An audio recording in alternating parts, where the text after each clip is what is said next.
जनपद मुजफ्फरनगर में केंद्र सरकार द्वारा लाए गए यूजीसी एक्ट को लेकर सवर्ण समाज में असंतोष अब सार्वजनिक रूप से सड़कों पर दिखने लगा है। इसे हिंदू समाज को बांटने की साजिश करार देते हुए सवर्ण समाज संघर्ष समिति S4 के नेतृत्व में बुधवार को सैकड़ों लोग प्रदर्शन में शामिल हुए और इस कानून को तत्काल वापस लेने की मांग की है। सवर्ण समाज के विभिन्न संगठन और संस्थाएं इस कानून के विरोध में खुलकर सामने आई हैं। इसी कड़ी में देशव्यापी आंदोलन के लिए गठित सवर्ण समाज संघर्ष समिति S4 के बैनर तले बुधवार को सैकड़ों लोग सड़कों पर उतरे।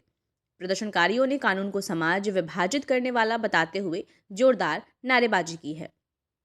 जुलूस के रूप में एकत्र हुए सवर्ण समाज के लोग शहर के प्रमुख मार्गों से होते हुए कलेक्ट्रेट पहुंचे। वहां उन्होंने केंद्र सरकार के खिलाफ विरोध जताया और महामहिम राष्ट्रपति के नाम जिलाधिकारी को ज्ञापन सौंपा। प्रदर्शन के दौरान वक्ताओं ने कहा कि यूजीसी एक्ट के माध्यम से उच्च शिक्षा में योग्यता आधारित व्यवस्था को कमजोर किया जा रहा है। इसका सीधा असर मेधावी छात्रों के भविष्य पर पड़ रहा है और इससे समाज में नए प्रकार के भेदभाव को बढ़ावा मिल रहा है।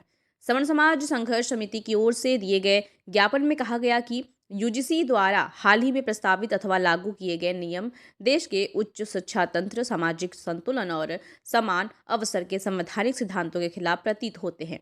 इन नियमों से छात्रों, शिक्षकों और समाज के एक बड़े वर्ग में गहरा असंतोष पैदा हुआ है।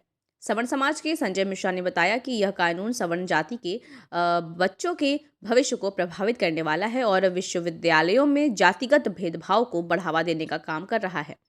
इस विरोध प्रदर्शन से स्पष्ट हो गया है कि सवर्ण समाज इस कानून के खिलाफ आवाज बुलंद करने के लिए संगठित और सतत प्रयास कर रहा है। संजय मिश्रा जी बताइए, आज यूजीसी के विरोध में प्रदर्शन किया जा रहा है। आज यूजीसी के विरोध में कलेक्ट्रेट में हमने ज्ञापन दिया है।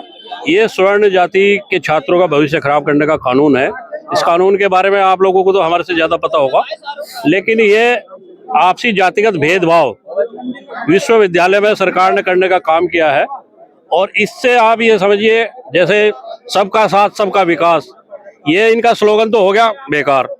अब इन्होंने भेदभाव की खुद ही ये कानून बना दिया और स्वर्ण जाति के बच्चों का हरेसमेंट किसी कीमत पे बर्दाश्त नहीं किया जाएगा। इस कानून को वापस लेना पड़ेगा सरकार को। ये हिंदुओं को बांटने की एक साजिश है। ये सरकार ने क्यों और किसके कहने पे ये कानून लागू किया, ये हमें समझ में नहीं आ रहा है। इसे कानून को वापस लेना पड़ेगा। जनरल कैटेगरी को इन्होंने जेल कैटेगरी में बदल दिया कि जरा सी शिकायत पे जनरल के बच्चे जेल जाने के लिए तैयार रहेंगे और उनके माँ बाप उन्हें छुड़वाने के लिए रहेंगे, तो पढ़ाई तो उनकी होने की नहीं, वो इसी हिल्ले में उलझे रहेंगे। तो ये कानून तो हमें वापस कराना पड़ेगा, चाहे हमें किसी कीमत पे जाना पड़े।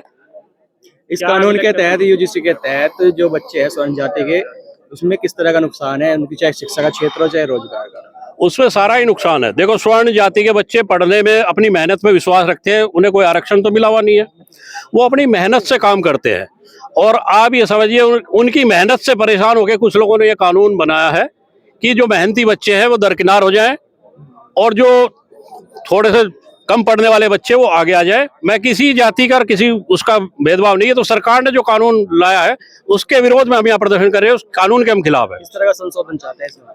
सबके साथ समान व्यवहार हो, चाहे वो किसी भी जाति किसी मजहब का हो, सबके साथ समान व्यवहार हो, कानून लागू करें, हमें कोई दिक्कत नहीं। बस स्वर्ण जाति के और हिंदू जाति के बच्चों का भविष्य खराब ना हो। अपनी राय हमें कमेंट बॉक्स में जरूर दें। ऐसे ही लेटेस्ट अपडेट्स के लिए हमारे चैनल रॉयल बुलेटिन को लाइक, शेयर और सब्सक्राइब करना ना भूलें।